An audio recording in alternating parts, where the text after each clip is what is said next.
Welcome to our channel. Today we how to authenticate your credentials in Google Finance, quick tutorial step by step clearly. Open your web browser and navigate to the Google Finance website.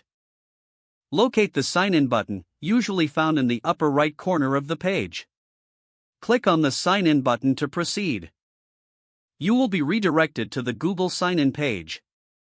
Enter your registered email address linked to your Google account. Click on the next button after entering your email. Now, input your password in the designated field. After entering your password, click on the next button again. If you have two-factor authentication enabled, follow the prompts to verify your identity.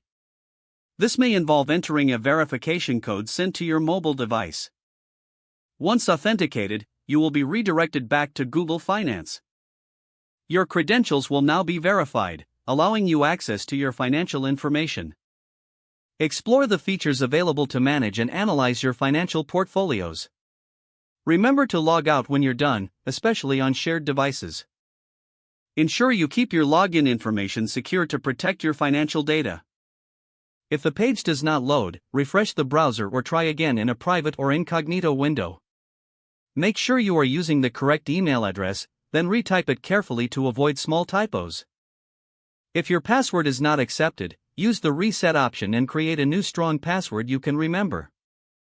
Check your spam folder for verification or security emails, then complete any requested confirmation steps.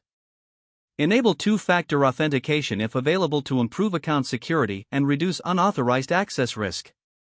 After signing in, review your profile details so your contact information and settings are accurate and current. If you see an error message, note it down and try again after restarting your device and internet connection. Log out when you finish, especially on shared devices, to keep your account and payment information secure.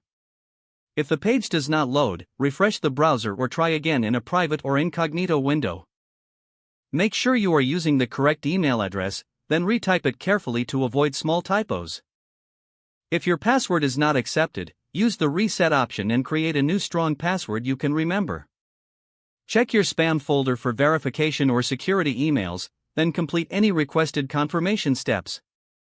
Enable two-factor authentication if available to improve account security and reduce unauthorized access risk. Don't forget to like this video and subscribe to our channel for more step-by-step tech guides.